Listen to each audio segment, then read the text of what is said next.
Hello friend, मैं Satyendra Singh Rathore, perfection PSC अकादमी, समर्पण IAS और विद्या फर्स्ट ऑनलाइन ऐप में आपका स्वागत है। आज मैं आपको कोरोना बीमारी में वैक्सीन किस प्रकार कार्य करती है उस पर आसान शब्दों में बताऊंगा। देखिए, वैक्सीन जैसे कि आजकल आपने नाम सुना होगा कि कोवैक्सीन है, कोविशील्ड है, आपकी स्पुतनिक है और आपकी फाइज़र है। इस प्रकार की जो वैक्सीन है इसके आपने नाम सुना होंगे। तो वैक्सीन किस प्रकार कोरोना महामारी से लड़ने में सहायक है, इसको मैं अब आपको आसान तरीके से आपको मैं समझाऊंगा। तो सबसे पहले आपने मेरा पिछला वीडियो यदि नहीं देखा है तो उसको देख लीजिए, जिसमें कोरोना वायरस की पूरी संरचना और किस प्रकार वह अटैक करता है वो आपको समझ में आ जाएगा। तो फिर आपको यह लेक्चर आसानी से समझ में आ जाएगा। तो जैसा कि आपको सर्वविदित है कि कोरोना वायरस कुछ इस तरीके का दिखता है, इस तरीके का दिखता है। इसमें ये प्रोटीन के आपके निकले हुए स्पाइक्स हैं और बीच में पाया जाता है वो कहलाता है आपका मैसेंजर आरएनए। मैसेंजर आरएनए जो है उसका बीच में न्यूक्लिक मटेरियल जो है उसका मैसेंजर आरएनए उसमें बीच में पाया जाता है। तो दो तरह के वैक्सीन वर्तमान में प्रचलन में है दुनिया में। एक जैसे फाइजर वैक्सीन है और दूसरा है आपका कोवैक्सीन या कोविशील्ड, जो कि आपने चर्चा में सुना है। तो जो फाइजर वैक्सीन है, फाइजर वैक्सीन में क्या किया गया है कि फाइजर वैक्सीन में जो ये मैसेंजर आरएनए है, ये जो मैसेंजर आरएनए जो है कोरोना वैक्सीन का, इसको लैब में क्या किया गया है, आर्टिफिशियली तैयार कर लिया गया।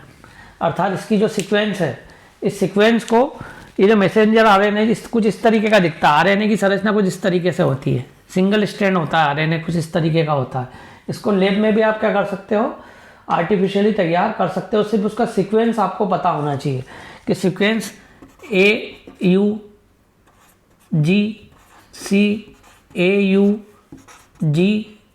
इस तरीके से उसके सीक्वेंस होते हैं और करोड़ों की संख्या में वो सीक्वेंस होते हैं। तो उस सीक्वेंस को यदि आप लैब में यदि क्या कर लो, आप आइडेंटिफाई कर लो, तो वो जो मैसेंजर आरएनए का जो सीक्वेंस है वो वैज्ञानिकों ने क्या कर लिया है, लैब में उसको आइडेंटिफाई कर लिया गया है। तो उस तरीके का एक इनएक्टिव मैसेंजर आरएनए तैयार किया गया है। अर्थात वो एक्टिव नहीं होगा, वो शरीर में जाएगा तो नुकसान नहीं पहुंचाएगा, लेकिन वो प्रतिरूप किसका रहेगा, वो कोरोना वायरस के मैसेंजर आरएनए का ही प्रतिरूप रहेगा, उसी की फोटोकॉपी रहेगी।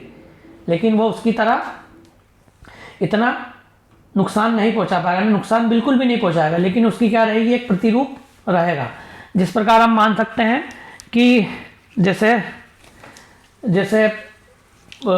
आप मान सकते हो प्रतिरूप ऐसा कि कोई ओरिजिनल आदमी, जैसे खली है, खली के जैसे आपने एक और आदमी तैयार कर दिया, लेकिन उसके अंदर कोई ताकत नहीं है, लेकिन उसकी प्रतिरूप पूरा खली जैसा ही दिख रहा है आपको, लेकिन खली के समान उसमें कोई ताकत नहीं है। उसी प्रकार आप मान सकते हो कि मैसेंजर आरएनए जो है वो एक प्रकार से कोरोना का वो खली है और आपने लैब में उसका एक प्रतिरूप तैयार कर लिया जो सिर्फ दिखने में उसके जैसा है, लेकिन उसमें ताकत कुछ नहीं है। अर्थात वो शरीर को कुछ भी नुकसान नहीं पहुंचाएगा। अर्थात एक प्रकार की वह आइडेंटिकल प्रतिलिपि है या फोटोकॉपी है। तो लैब में मैसेंजर आरएनए क्या कर लिया गया है, कोरोना का तैयार कर लिया गया है, जिसको वैक्सीन के माध्यम से शरीर में क्या किया जाता है, इंजेक्ट किया जाता है। और जैसे ही शरीर में ये इंजेक्ट किया जाता है तो ब्लड में जैसे ही पहुंचता है तो ब्लड में पाया जाता है आपका WBC क्या बनाता है, इसके अगेंस्ट एंटीबॉडी बनाता है। एंटीबॉडी एक प्रकार के क्या है, हमारे बॉडीगार्ड है। ये बॉडीगार्ड वो होते हैं जो ऐसे पदार्थ जो कि शरीर के लिए लाभदायक नहीं है उनको मार देते हैं। तो चूंकि मैसेंजर आरएनए शरीर के लिए क्या है, फॉरेन पार्टिकल है जो कि शरीर के लिए आवश्यक नहीं है, ये WBC को पता है। तो WBC इसके अगेंस्ट क्या बनाएगी, एंटीबॉडी बनाएगी, अर्थात बॉडीगार्ड बनाएगी। और ये बॉडीगार्ड जो है, ये जो इनएक्टिव मैसेंजर आरएनए है, एक प्रकार का खली का जो हमने माना कि क्या रूप है, इनएक्टिव रूप है, उसको क्या कर देता है, उसको मार देता है। तो चूंकि जैसे उसने उसको मारा, इसका मतलब WBC ने क्या बना लिया, एंटीबॉडी बना लिया। इसका मतलब ये है कि अब आपके शरीर में ब्लड में क्या तैयार हो गए, एंटीबॉडी तैयार हो गए। अब यदि भविष्य में ओरिजिनल कोरोना वायरस का यदि आपके शरीर में अटैक होता है तो ब्लड में पहले से ही क्या मौजूद है, एंटीबॉडी मौजूद है। वो उस कोरोना वायरस को क्या कर देंगे, मार देंगे।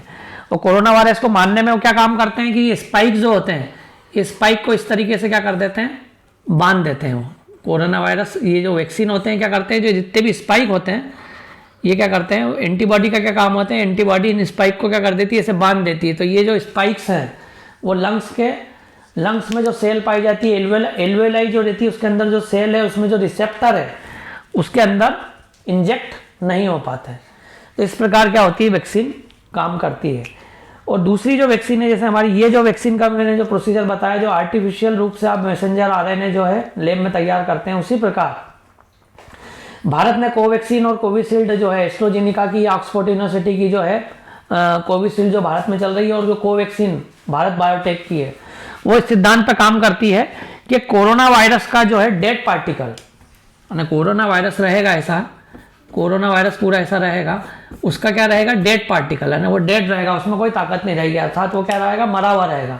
इस मरे हुए डेड कोरोना पार्टिकल को शरीर में क्या किया जाता है, इंजेक्ट किया जाता है वैक्सीन के माध्यम से।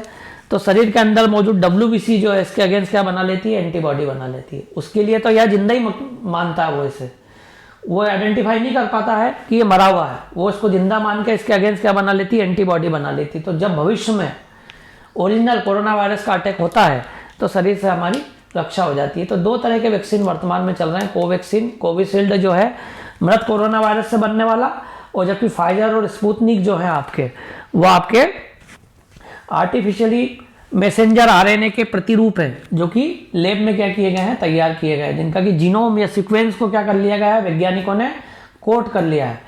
अब हम देखते हैं कि वर्तमान में कई बार वैक्सीन प्रभावशाली नहीं हो पाते हैं, अर्थात वैक्सीन लगाने के बाद भी बीमारी हो रही है। तो उसका ये रीजन होता है कि जो सीक्वेंस है, जो मैसेंजर आरएनए की कोरोना की सीक्वेंस है, वो सीक्वेंस क्या कर रहा है, कोरोना वायरस बदल देता है।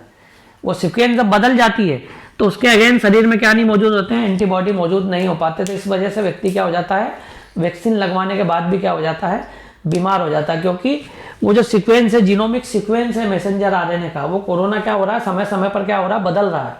अर्थात उसका जो सीक्वेंस है, सीक्वेंस में ऐसा रहता है कि उसमें जो सीक्वेंस रहता है, आप इसको आसान शब्दों समझ सकते हो, ABCD करके, जैसे Z तक पूरे सीक्वेंस रहेंगे, और ऐसे लाखों की संख्याओं में सीक्वेंस जमे रहेंगे।